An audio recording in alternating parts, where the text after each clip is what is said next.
Gama TV presenta un programa donde los jóvenes tienen la palabra. 8 presidenciables, 6 panelistas entre 16 y 25 años, un periodista profesional como moderador. El reloj corre con cada pregunta Tengo una pregunta para usted.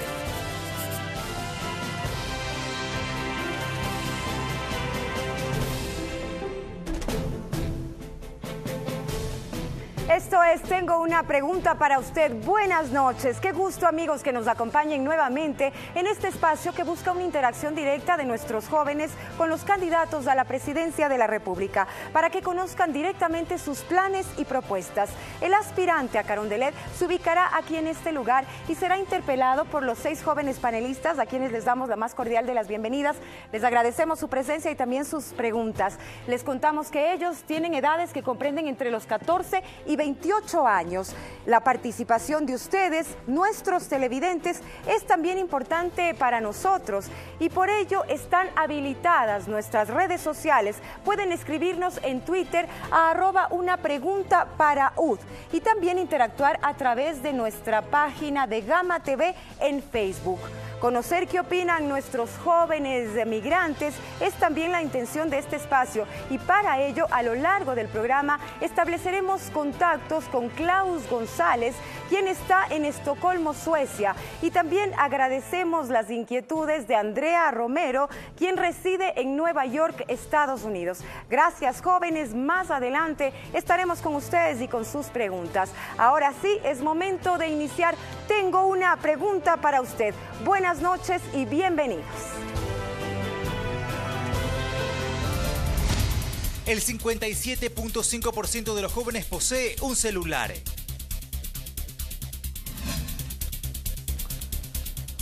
El candidato invitado esta noche es el ingeniero Lucio Gutiérrez del partido Sociedad Patriótica, quien está presto a responder las inquietudes de nuestros panelistas dentro y fuera del país y también las preguntas que nos hagan llegar a través de las redes sociales. Damos la bienvenida al ingeniero Lucio Gutiérrez. Él tiene 56 años y es ingeniero y licenciado en administración. En el año 2000 protagonizó junto con otros militares el levantamiento indígena que derrocó al presidente Yamil Maguad. Es fundador del partido Sociedad Patriótica y en 2002 fue electo presidente del Ecuador. Desempeñó su cargo hasta el 20 de abril de 2005, año en el que fue derrotado. Hoy nuevamente aspira a la presidencia de nuestro país por la lista 3. Ingeniero Gutiérrez, qué gusto tenerlo en este espacio. Buenas noches y bienvenido. Buenas noches y buenas noches a todos los ecuatorianos, especialmente a los jóvenes que nos honran pues al escucharnos y al mirarnos a través de este programa. Tengo una pregunta para usted. Gracias entonces por su participación. Explicarles antes de iniciar que una vez efectuada la pregunta por parte de los panelistas, el candidato tiene 2 minutos por cronómetro para contestar y también a nuestros jóvenes indicarles que las preguntas que formularon son aquellas que ustedes tienen en sus manos y si es que es el caso, ustedes pueden leerla. Empezamos, ahora sí tengo una pregunta para usted, saludando a Fabricio García. Fabricio, tú tienes 24 años, estudias biología pesquera en la Universidad Laica de Manabí y perteneces al movimiento montonero. Buenas noches, Fabricio. Cuéntanos cómo te sientes en este espacio y también adelante con la pregunta y la inquietud que quieres formularle al candidato Gutiérrez. Muy buenas noches, Marcela. Agradeciendo a usted y a Gama TV por crear este espacio de opinión de los jóvenes. Señor candidato a la presidencia, ingeniero Lucio Gutiérrez, yo tengo una pregunta para usted. En el caso de la educación de las universidades cerradas, en su plan de trabajo para esta campaña, tiene propuesto reabrir las 14 universidades que fueron cerradas. La pregunta es, ¿cómo piensa hacerlo? Si sabiendo que los estudiantes ya están dispersos en varias instituciones, ¿y qué mecanismo va a utilizar para reabrir estas 14 universidades? Ingeniero, 2 minutos para contestar, por favor. A ver, jóvenes ecuatorianos, mientras, como es nuestro compromiso, y asumimos ese compromiso ante los ecuatorianos, aquí tenemos un anillo de compromiso. El compromiso con los jóvenes es crear, en primer lugar, más universidades públicas. En segundo lugar, permitir que se creen universidades particulares que cumplan todos los requisitos de excelencia. Y en tercer lugar, mientras creamos las universidades públicas, y permitimos más universidades particulares, reabrir las universidades cerradas que cumplan requisitos mínimos de excelencia y que se sometan a un plan de fortalecimiento controlado por nuestro gobierno. Y en un plazo de 4 años pues tendrán que adquirir esos requisitos de excelencia académica. ¿Por qué esto? Porque en el recorrido por el país he visto algunas universidades, por ejemplo, hay una en Cañar que tiene un excelente campus universitario, hay otra en la Amazonía que igualmente tiene un excelente campus universitario, tienen laboratorios adecuados.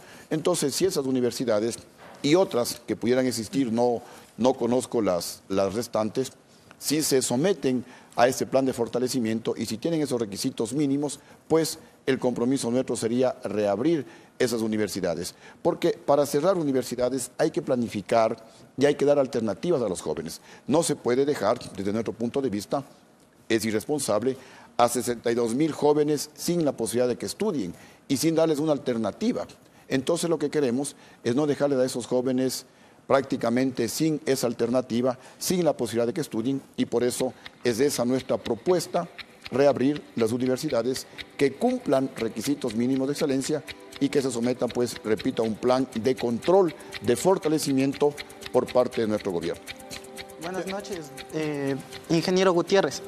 Bueno, la problemática radica en que los dueños de las universidades únicamente veían o pueden llegar a ver a estas como verdaderos negocios redondos, ¿ya?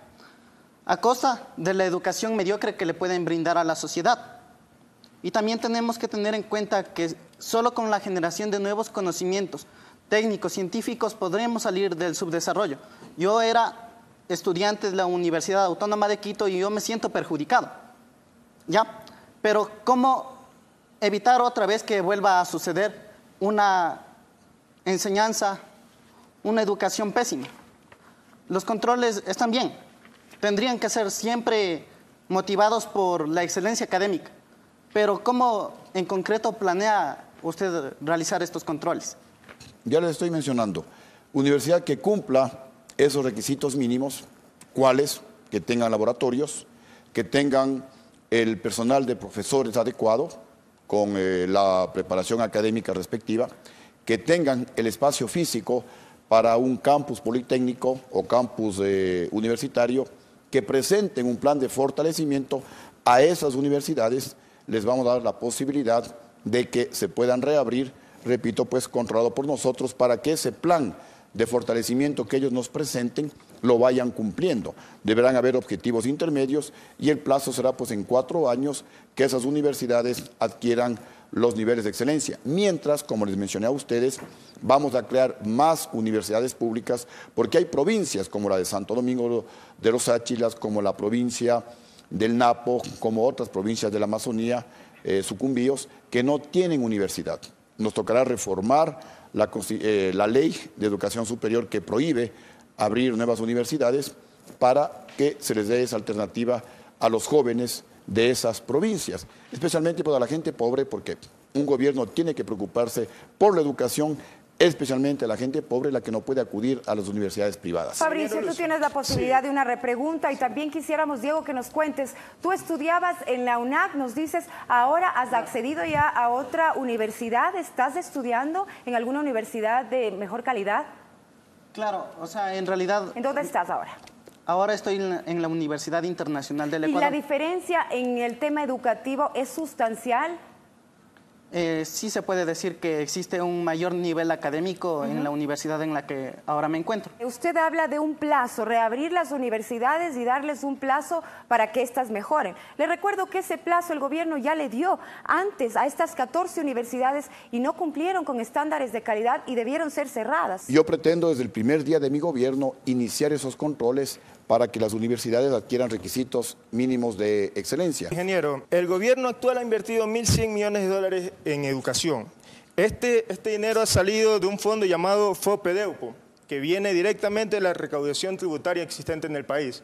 Esta recaudación, al usted en su propuesta decir que va a eliminar impuestos, no se vería afectada directamente. Y otra pregunta.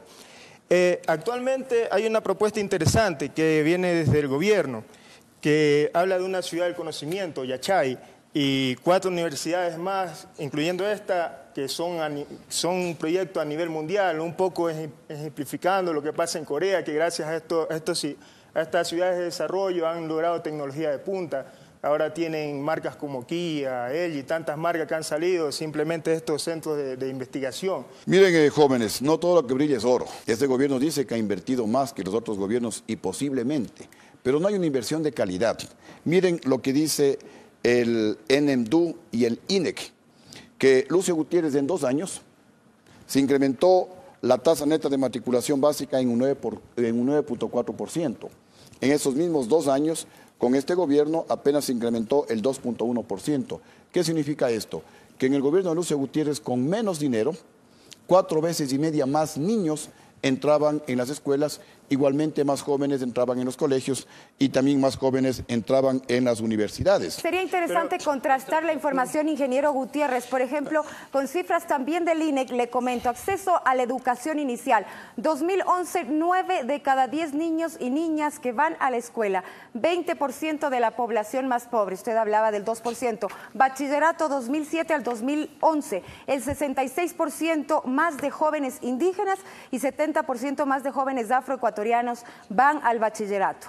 Becas entregadas, otro dato interesante, 8.541 entregadas hasta octubre de 2012. ¿Cuántas becas se entregó en su gobierno? Aquí hay otro dato, asimismo, del NMDU y del INEC. Yo me refiero a los datos, estos datos no me los he inventado yo.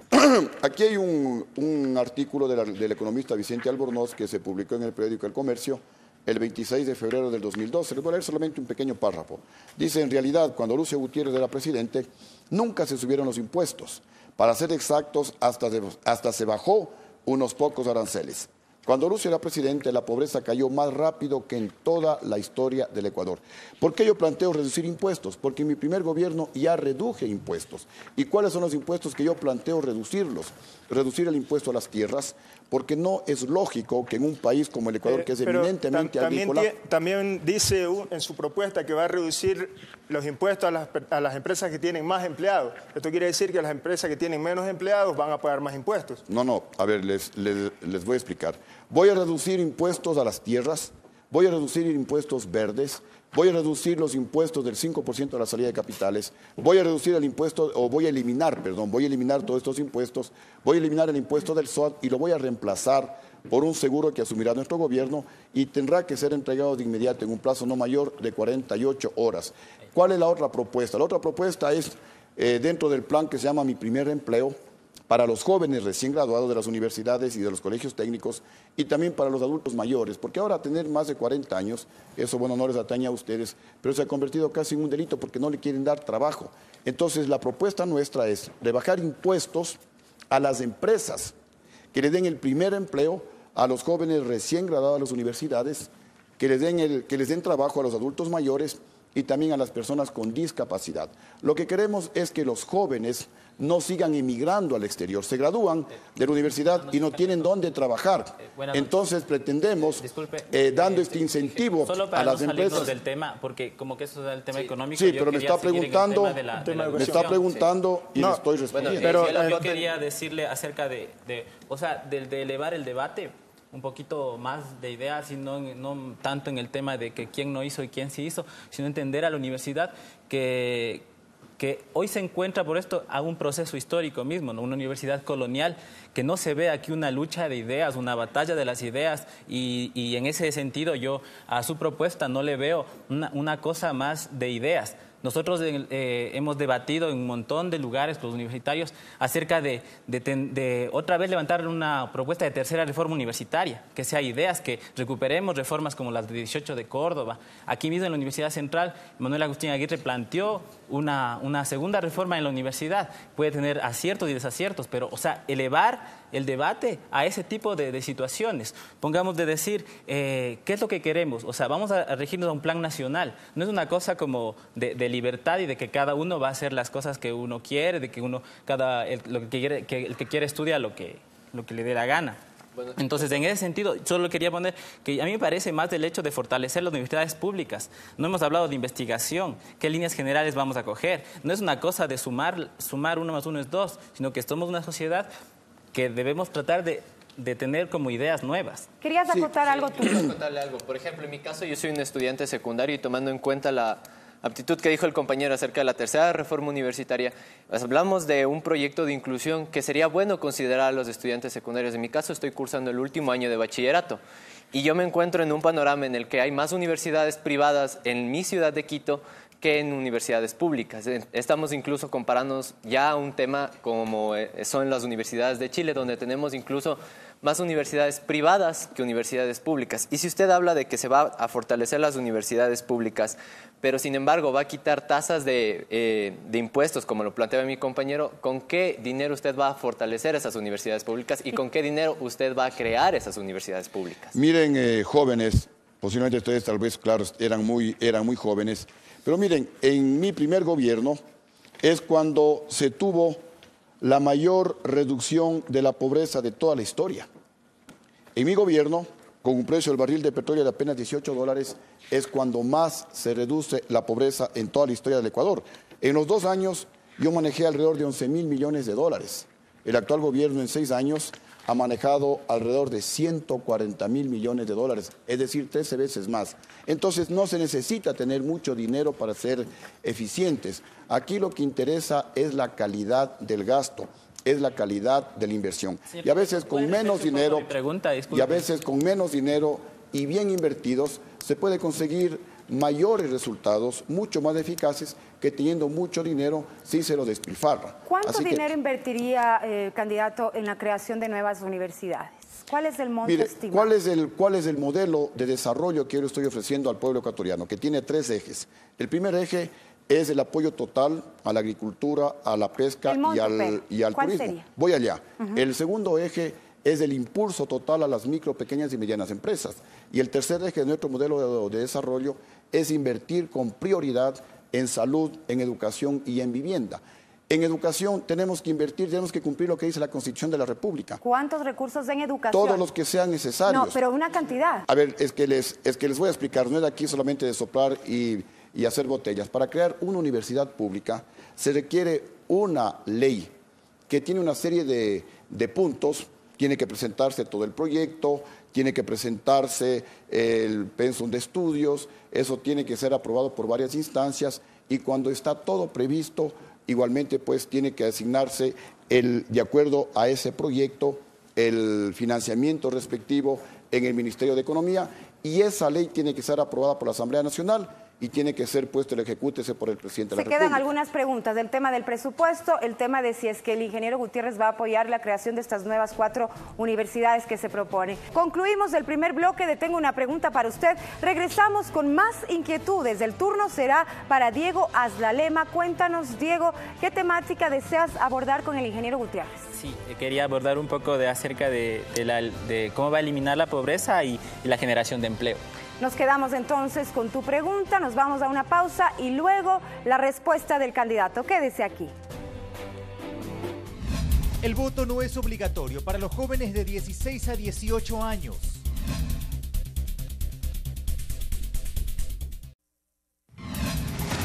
Guayas es la provincia con más jóvenes del Ecuador, 22.1%.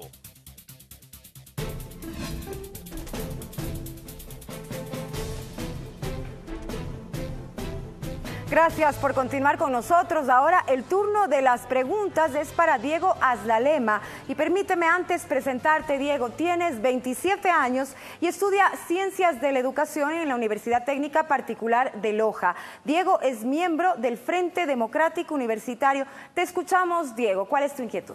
¿Qué planes concretos tiene usted para eliminar la pobreza en el Ecuador y generar más empleo? Quisiera que a nivel nacional se tome en cuenta que los niveles de desempleo se han reducido ahora y se ubican en el 4.6%. ¿Qué es lo que hay que hacer para reducir la pobreza en una nación? La pobreza se la reduce creando empleo. ¿Cómo se crea empleo?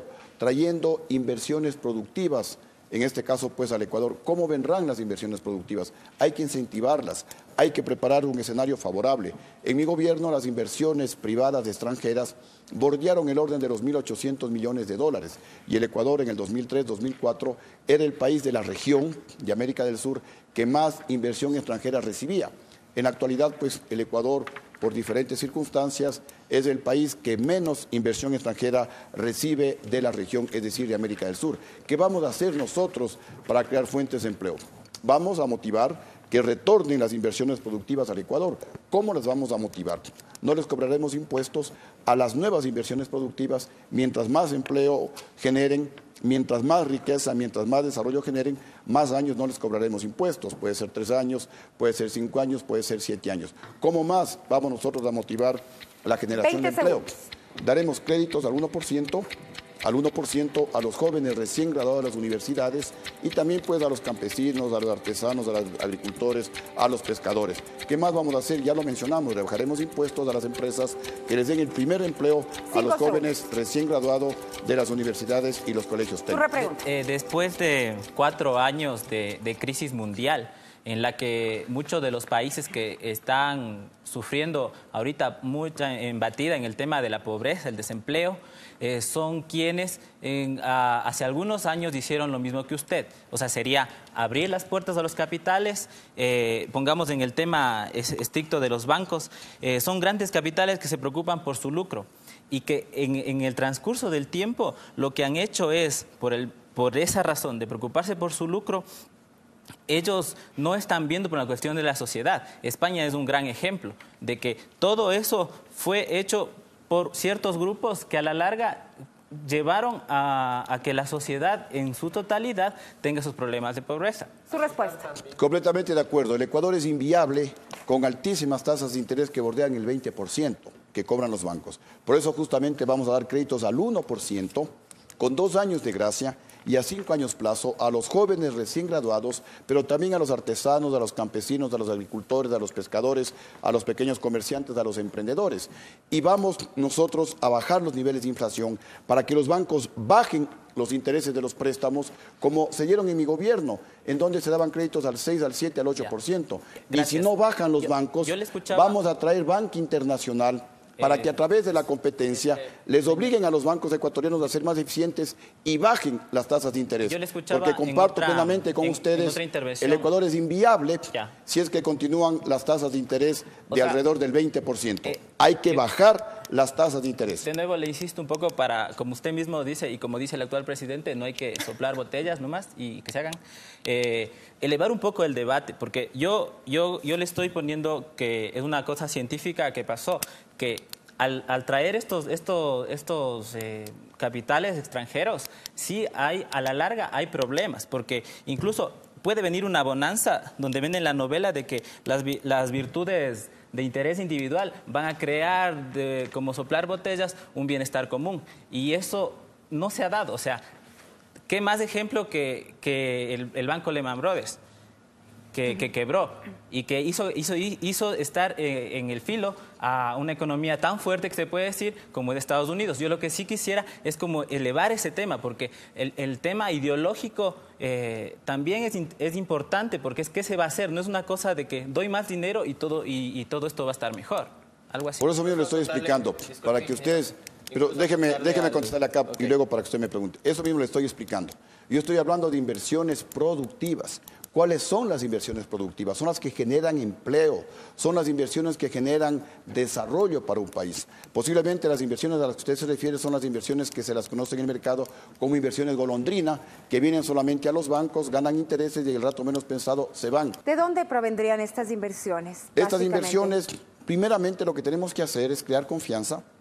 Tenemos que establecer reglas de juego claras y a largo plazo para que retornen las inversiones productivas. Primero tenemos que convencerles a las empresas ecuatorianas que cerraron sus puertas y que se fueron al Perú o a Colombia, que retornen al Ecuador, para que detrás de esas inversiones nacionales que retornan al Ecuador vengan también las inversiones internacionales. ¿De dónde? Porque lo que tenemos de todos los países que ¿De Estados Unidos también? Pueden venir de Estados Unidos, de Europa, de Asia, ¿Dispuesto a ser nuevamente Australia. el mejor aliado de Estados Unidos? Mire, esta yo creo que...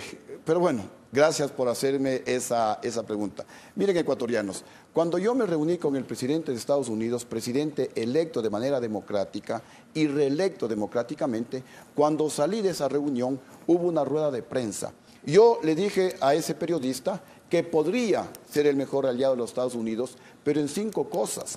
En la lucha por fortalecer la democracia en América Latina, ni siquiera así en el Ecuador, en la lucha por reducir la pobreza en América Latina, en la lucha contra el terrorismo, en la lucha contra el narcotráfico, en la lucha contra la delincuencia internacional. Lo que pasa es que los adversarios políticos, los detractores, aquellos pues que se cierran, que son extremistas, mutilaron mis declaraciones y dijeron, Lucio se declara el mejor aliado de los Estados Unidos. Pero mire, yo prefiero ser amigo de un país en donde están como 2 millones de ecuatorianos. De los Estados Unidos vienen las remesas que ayudan a equilibrar la economía ecuatoriana y no ser, por ejemplo, amigo de las FARC. Según los cables del Wikileaks, las FARC y según el Mono Jojoy financiaron la campaña del presidente Correa. Y de las FARC, ¿qué nos viene? Han matado a militares ecuatorianos, han matado a civiles ecuatorianos, han matado a... Firmaría otra carta de intención igual. Diría que se centre un poco más en el tema de las propuestas. Es que me está preguntando y se está yendo por otro lado. Igualmente usted. Entonces, sí, bueno, yo le quisiera centrar. ¿Banca privada o banca internacional en su gobierno? Porque en esa ocasión los créditos ya se daban al 6%, porque la inflación en mi gobierno fue prácticamente 0. Por aquí tengo pues algunos datos igualmente del Banco Central del Ecuador. Miren cómo bajó la inflación en el gobierno de Lucio Gutiérrez y miren cómo la inflación ha subido en el actual gobierno.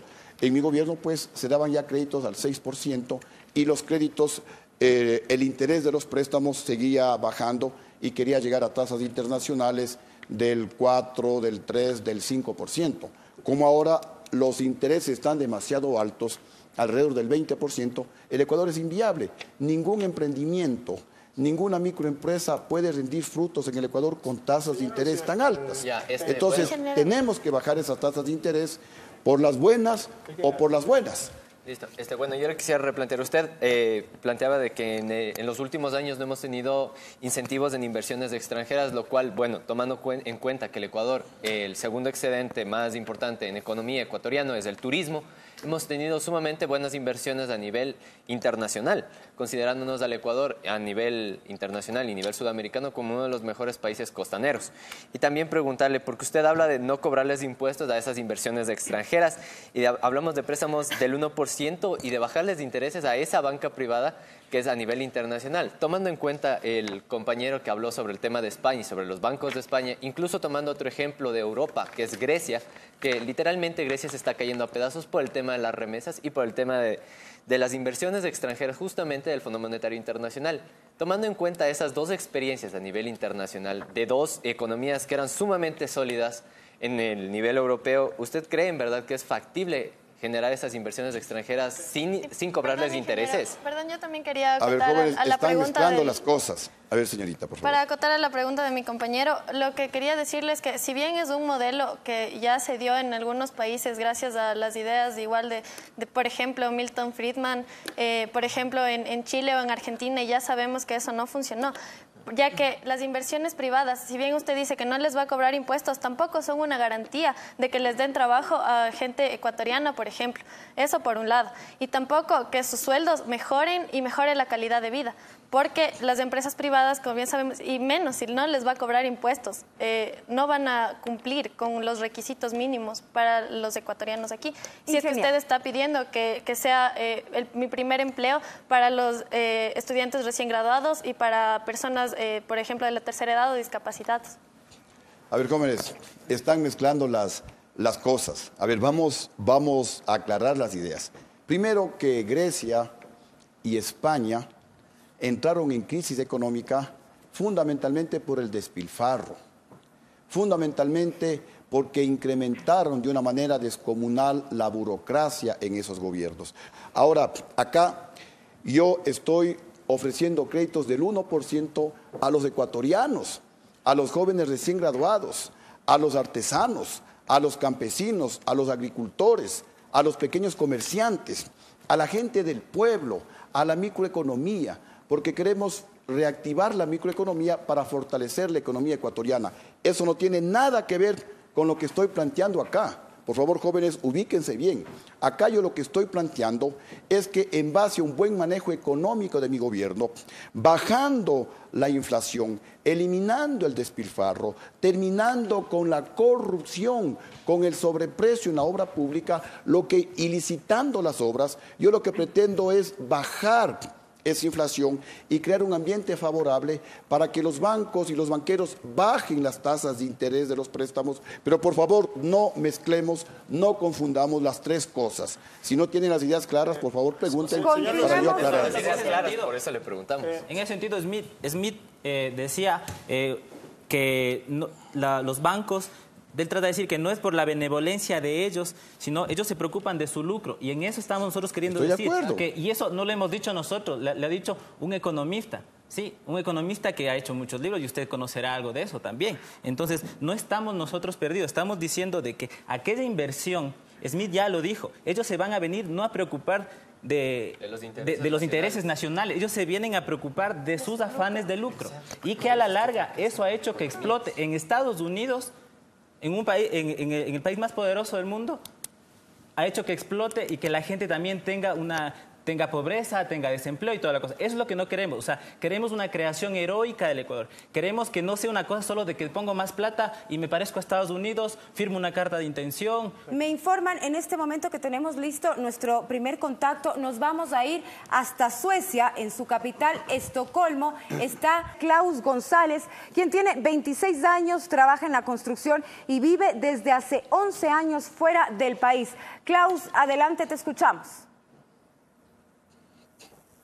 Señor Lucio Gutiérrez, tengo una pregunta para usted. ¿Qué garantías le da al país de no volver a cometer los errores del pasado? Muchas gracias.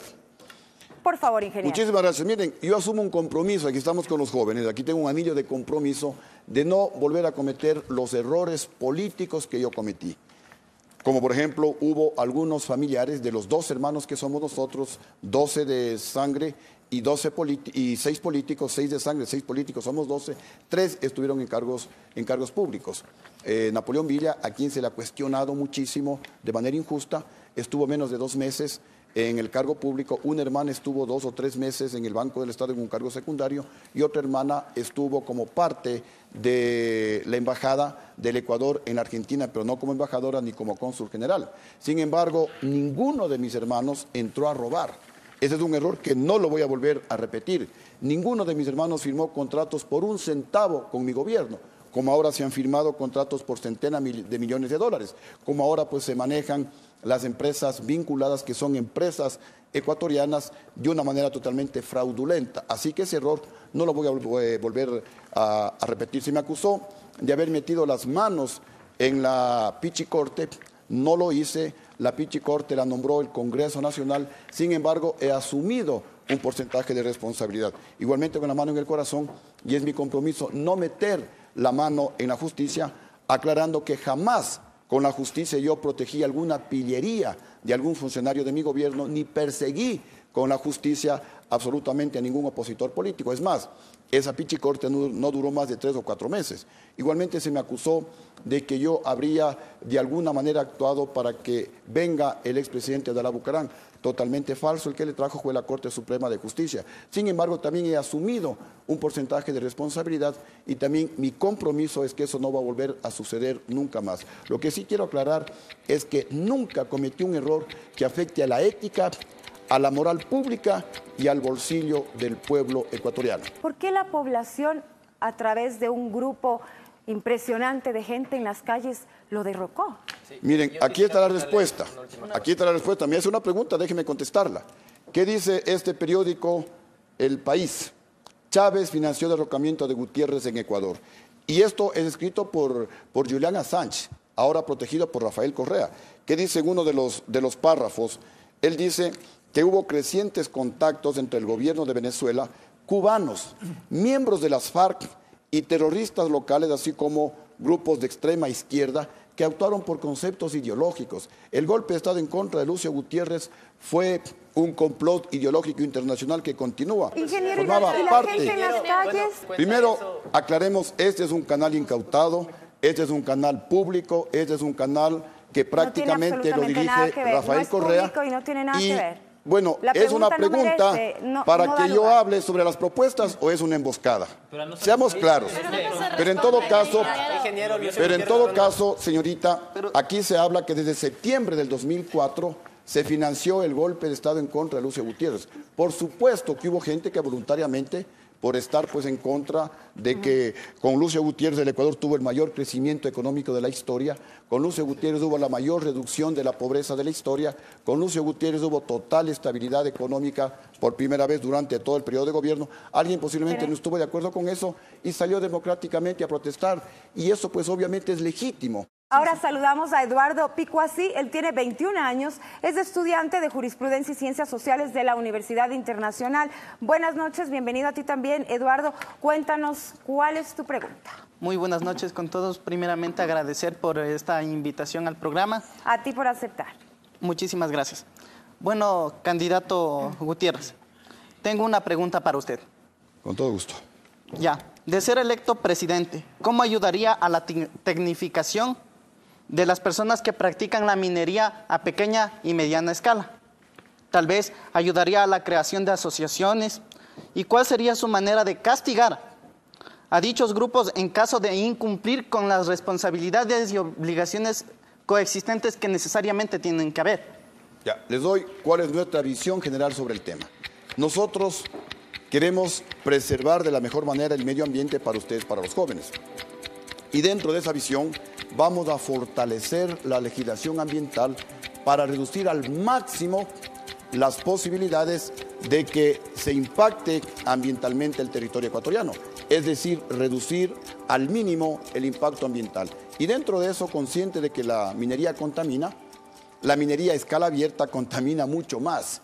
Y por eso pues nosotros vamos a apoyar, vamos a privilegiar la pequeña minería y la minería artesanal, pero usando tecnología. Les apoyaremos, pero usando tecnología. Puede ser a través de asociaciones, puede ser a través de traer capacitadores con tecnología. Por ejemplo, una alternativa puede ser Canadá, en donde están bastante bien desarrollados tecnológicamente hablando sobre el tema de la explotación minera. Pero la idea general, y creo que posiblemente coincidamos con ustedes, es preservar el medio ambiente. Y por ello también pues tenemos dentro de nuestra propuesta la utilización o hay que privilegiar el uso de energías limpias, la energía hidroeléctrica, la energía eólica, la energía solar. Dentro de eso tenemos un programa que consiste en sembrar el agua y vamos pues a sembrar 5 millones de hectáreas de árboles en las cuencas hidrográficas de los ríos para aumentar el caudal de los ríos y al mismo tiempo también pues tener agua para consumo humano, para proyectos hidroeléctricos, para regadío, para producir carbono y lograr intercambios con porciones de la deuda externa que nosotros tenemos especialmente con los países del primer mundo. Estamos muy conscientes de que nuestra generación tiene que entregarles a ustedes un país ojalá igual o en mejores condiciones que el que nosotros heredamos de nuestros padres. ¿Permitirá una mayor explotación petrolera? Nosotros vamos a revisar los contratos petroleros.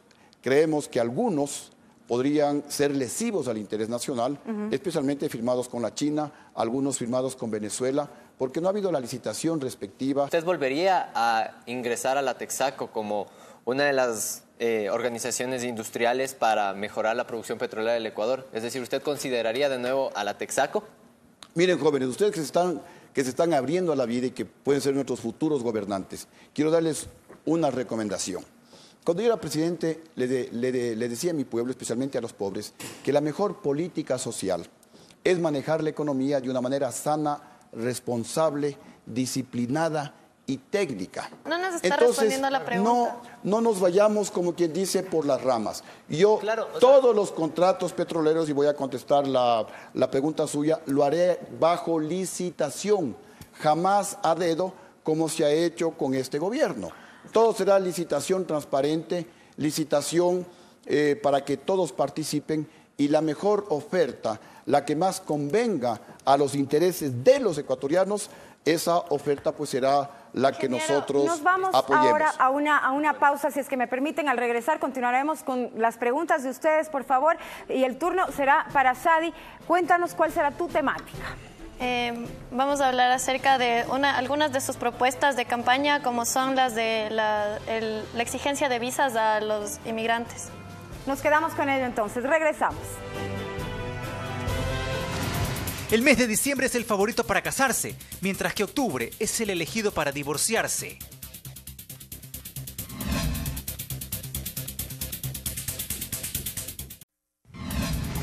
En los últimos 10 años, la tasa de divorcios creció en un 68.87%.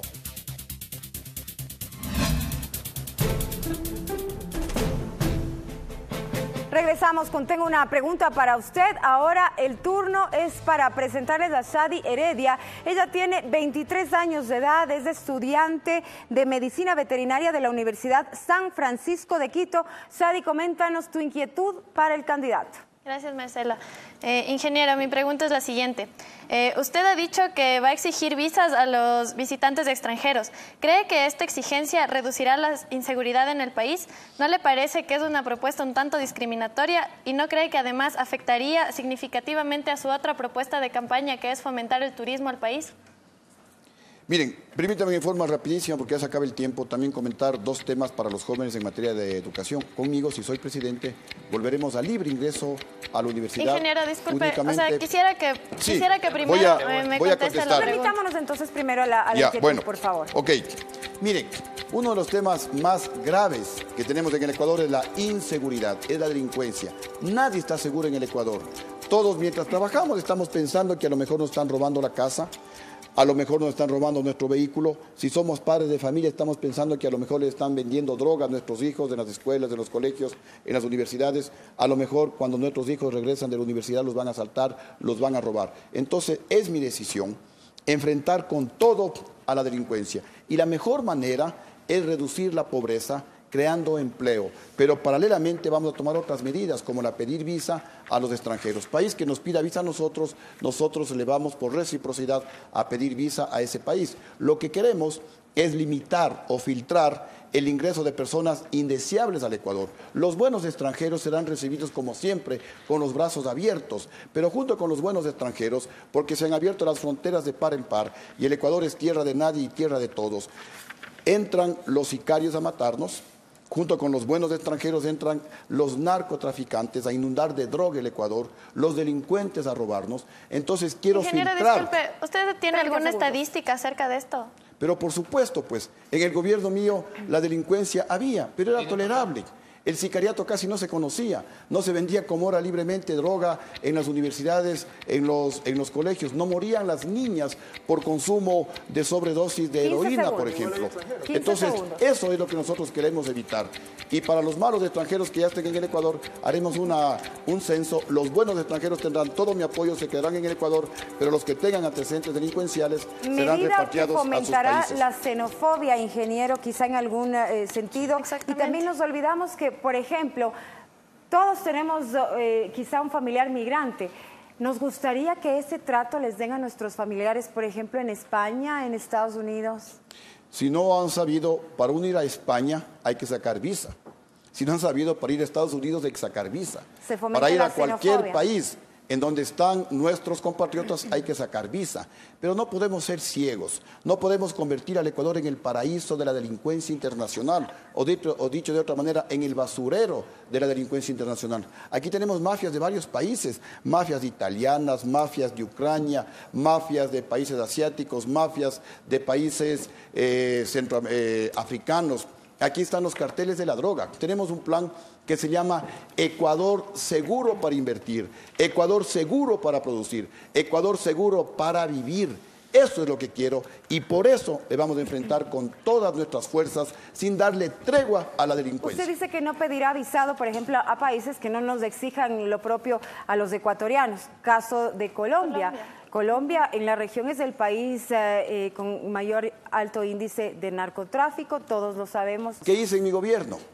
Teníamos muy buenas relaciones con el gobierno colombiano, pero primero está mi pueblo, pues.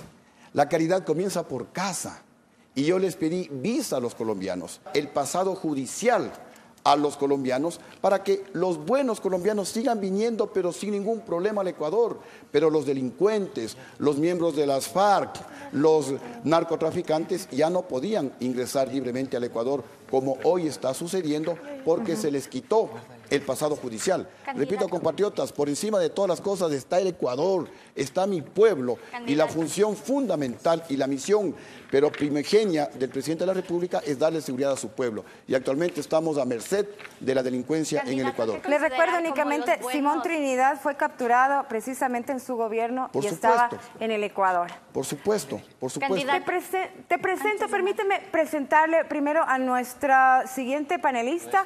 Eres tú, ¿verdad? Siri Calderón, con 16 años de edad, estudiante de bachillerato de la Unidad Educativa Municipal Eugenio Espejo y también miembro del Consejo Consultivo de Niños, Niñas y Adolescentes. Escuchamos tu pregunta y luego, por supuesto, vamos con la tuya, ¿sí? Tiene que ver con lo que está diciendo. Con el tema delincuencial. Sí. Adelante, bueno, entonces, por favor. Candidato, bueno, tomando muchas consideraciones, aparte, como le hemos planteado durante todo el programa, usted habla sobre las relaciones bilaterales entre el Ecuador y los Estados Unidos, y tomando estadísticas de que 7 de cada 10 estadounidenses tienen historiales delictivos, y que de 8 de cada 10 estadounidenses tienen en sus casas armas, por no decirlo de grueso calibre, pero tienen armas, y que en cada cárcel de Estados Unidos, y que por si usted no lo sabe, a Estados Unidos se lo considera como la cárcel internacional por tener un 25% de presos de todas las nacionalidades del mundo, y que en los últimos días se ha abierto el tema de la venta de armas, aparte que está demostrado que en países de Centroamérica, de propio de Sudamérica, de Estados Unidos y México, donde hay el derecho a la tenencia de armas, son los países donde hay mucha más delincuencia, mucho más narcotráfico, mucha más violencia, incluso más que en países o en ciudades como Bangladesh, como Bagdad, donde son ciudades que están en guerras, y que dentro de sus propuestas usted plantea la venta de armas hacia los civiles ecuatorianos para su propia seguridad, y que su partido dentro de la Asamblea incluso ha apoyado la baja de la inimputabilidad a los adolescentes, aseverando que son responsables de la inseguridad nacional, y que incluso dentro de sus propuestas usted ha planteado que los operativos de seguridad van a ser un estilo mucho más de Hollywood, con helicópteros van a tener todos los operativos completamente. Pues tomando todos sus antecedentes, yo le quisiera preguntar, ¿cree usted que el aumento de sentencias condenatorias, la venta de armas a los ecuatorianos, el endurecimiento de penas, la baja de inimputabilidad hacia los adolescentes y la creación de nuevas cárceles mejorará la seguridad del país, incluso más allá de un propio sistema de rehabilitación que es necesario en el país? A ver, jóvenes. Por favor. A ver, jóvenes. Primero, la pregunta. A ver, sí. A ver, señorita, por favor. Ya.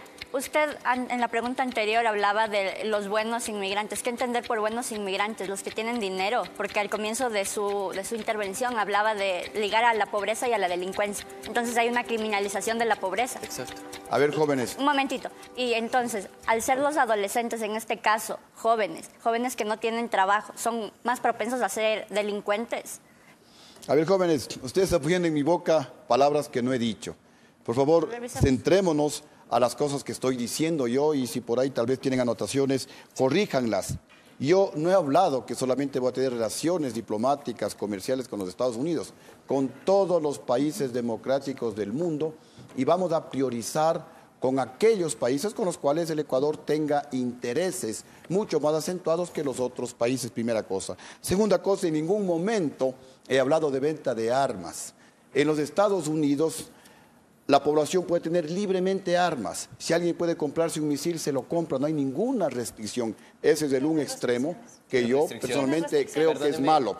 El otro extremo, pero por favor déjenme hablar, que jóvenes me están preguntando. El otro extremo que es malo es lo que tenemos actualmente en el Ecuador. En el Ecuador es prohibido que las personas decentes como ustedes podamos portar armas. Aquí los únicos que pueden portar armas son los delincuentes, son los sicarios, son los narcotraficantes. Yo lo que propongo es volver a lo que teníamos en el gobierno de Lucio Gutiérrez, en donde el sicariato casi no se conocía, que es una posición intermedia, con los respectivos requisitos, controles, exámenes y el control a través de las Fuerzas Armadas y la Policía Nacional, las personas que pidan, que hagan la gestión, porque demuestran que pueden ser sujetos de la delincuencia, que demuestren poder portar armas, pues podrán portar armas, pero esto no va a ser indiscriminado. Bueno, igual usted ha mencionado incluso el tema de de que se abra la venta de armas a los ecuatorianos que se sientan capacitados, pero igual se sigue abriendo el tema. No venta de armas, no venta de armas. Y bueno, quisiera plantear... Portar armas, que es diferente. Como le hablé dentro de los antecedentes de la inseguridad, el Partido Sociedad Patriótica dentro de la Asamblea Nacional puntualizó en que los adolescentes son responsables en sí de la inseguridad nacional, aún considerando que el 0.25% de los adolescentes recluidos dentro de los centros de adolescentes infractores o los CAI, y son representantes de toda la nación, es decir, de los 15 millones, 0.25 de la población, hablamos de casi aproximadamente 200 adolescentes recluidos en esos centros. Y también considerando que en el Ecuador existe un sistema descentralizado de protección integral a la niñez y adolescencia del país, que en la Constitución se marca la creación de consejos de la igualdad, y de que el Ecuador es el segundo país en el mundo, por si usted no está enterado, de que es el segundo país en el mundo después de Suiza con un consejo consultivo de niñez y adolescencia, y que la participación de la niñez y adolescencia en las 2 últimas décadas, junto con la creación de políticas públicas, incluyendo el tema del voto facultativo, incluso la defensa de nuestra inimputabilidad ante los sistemas judiciales, ha sido un ejemplo a nivel internacional. ¿Cómo usted pretende organizar los consejos de la igualdad que están implementados dentro de la Constitución?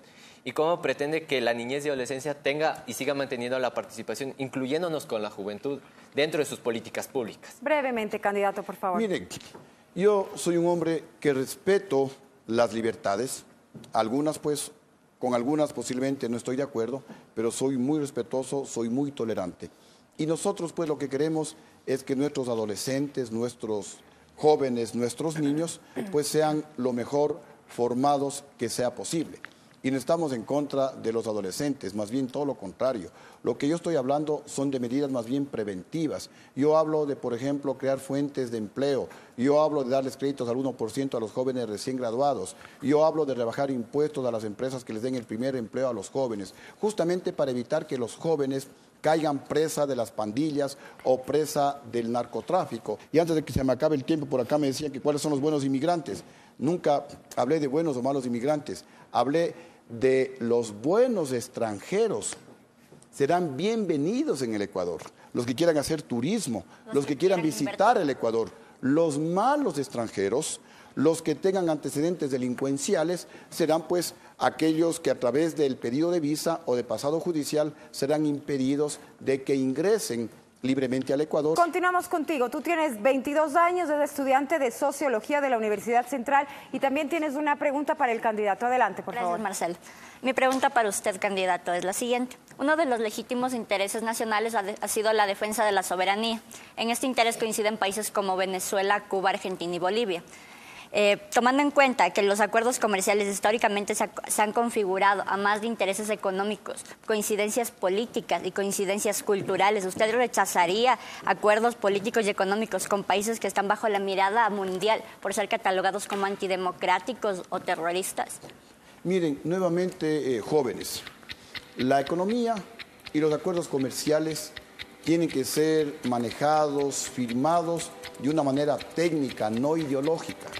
Yo no hablo de romper relaciones con Irán, por ejemplo, se pueden mantener las relaciones, pero no se puede priorizar relaciones comerciales con Irán porque no tenemos nada que venderle ni nada que comprarle a Irán. Deberíamos nosotros fortalecer nuestros acuerdos comerciales con los Estados Unidos, nos guste o no ideológicamente, porque la economía no tiene ideología. Eso es un interés para los ecuatorianos. Necesitamos crear empleo. Para crear empleo hay que exportar más nuestros productos. El principal mercado son los Estados Unidos. Otro mercado importante es Colombia, otro mercado importante es la Unión Europea, otro mercado importantísimo es el sistema Asia-Pacífico. Tenemos, sin miramientos ideológicos, que acudir a esos mercados internacionales. Gracias también a todos nuestros televidentes que durante el programa se han comunicado con nosotros a través de las redes sociales, enviándonos sus inquietudes para el candidato.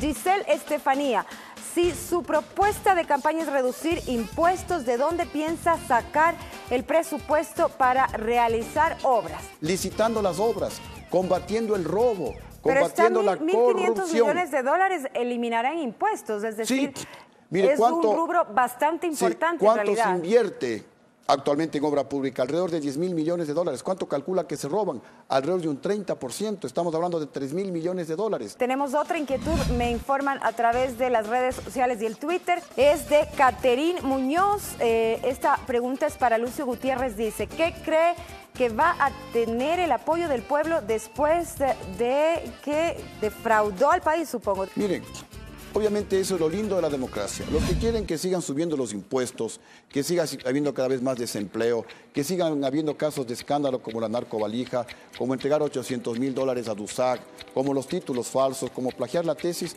voten por el actual candidato Correa. Los que quieren que los precios se estabilicen, se congelen, que haya nuevamente inversión, que haya empleo, que haya paz, que se reduzca el sicariato, que no se venda droga en las universidades, que haya respeto, que se una a todos los ecuatorianos y que el Ecuador vuelva a crecer como creció con Lucio Gutiérrez al 9%, bueno, pues voten por Lucio Gutiérrez. Así de simple, así de fácil.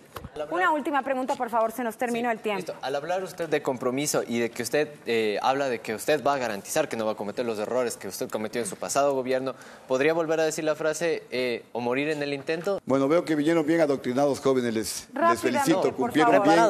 Cumplieron bien su papel, les felicito. Miren, yo dije, o cambio al Ecuador o muero en el intento. El Ecuador todavía no ha cambiado. Entonces yo sigo en el intento, luchando porque cambien las condiciones en el Ecuador, porque vuelva al Ecuador la paz, la estabilidad económica y laboral, la libertad para poder hablar, para poder criticar libremente al gobierno. Por supuesto, las cartas, por supuesto la carta de intención cuando sea de interés. Miren, jóvenes, ustedes yo sé que vienen adoctrinados, yo sé que vienen a tratar de molestarme. Eso es subestimar. Hemos visto la realidad que tuvo el país durante su régimen. Déjenme contestarles. Entonces déjenme contestarles, pues no me interrumpan. Yo no les interrumpí.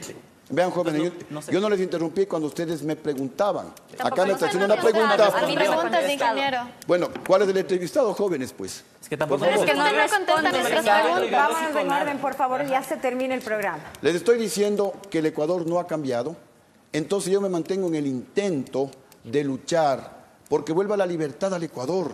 Actualmente hay un escenario de miedo, nadie puede hablar.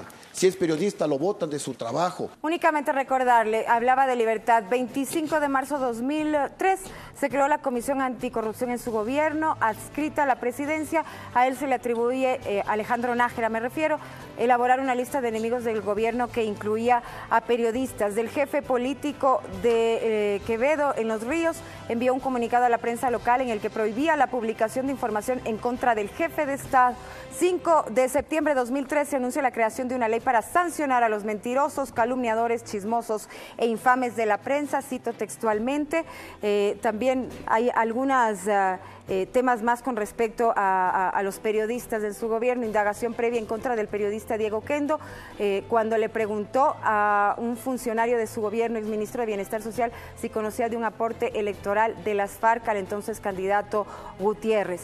27 de agosto 2003, me parece, Gutiérrez criticó a los medios de comunicación por brindar espacios a los oligarcas que lo calumnian. En mi gobierno no se clausuró un solo medio de comunicación, un solo segundo. Con este gobierno hay 24 medios de comunicación clausurados. En mi gobierno no se destituyó a ningún periodista de su medio de comunicación. Con este gobierno hay varios periodistas destituidos. En mi gobierno no se destituyó a ningún funcionario público por no estar de acuerdo con Lucio Gutiérrez. Ahora pues hay creo que 8.000 destituidos y hay como 10.000 más en carpeta. Entonces hay una gran diferencia entre lo que se dice y lo que realmente sucedió. En todo caso, yo soy un convencido de que la libertad de expresión es el mejor termómetro para medir el grado de democracia que existe en un país. Actualmente hay un monopolio de medios de comunicación que tiene el Estado. Mi compromiso será hacer todo lo posible porque estos medios de comunicación pasen al sector privado. Creo que con un canal público y una radio pública es más que suficiente para un gobierno pueda pues transmitir lo que desea comunicar. Le agradezco por su participación. Únicamente también señalar que los medios a los que usted se refiere que han sido cerrados o clausurados no cumplieron los requisitos de acuerdo a lo que se ha informado. Les invitamos a que a partir de este momento nos escriban sus inquietudes a nuestra cuenta de Twitter @unapreguntaParaUsted. Nuestro próximo invitado será el economista Alberto Acosta, candidato a la presidencia por la Coordinadora Plurinacional de las Izquierdas. Concluimos así un programa más de Tengo una pregunta para usted. Queremos agradecerles por sus comentarios y sugerencias que nos las hacen llegar a través de las redes sociales. Los invitamos a continuar escribiendo. Gracias al candidato ingeniero Lucio Gutiérrez por haber estado en este espacio, a nuestros jóvenes panelistas por su participación y como siempre, gracias a nuestros amables televidentes por su sintonía y la confianza de siempre. Continúe con la programación de Gama TV. Muy buenas noches.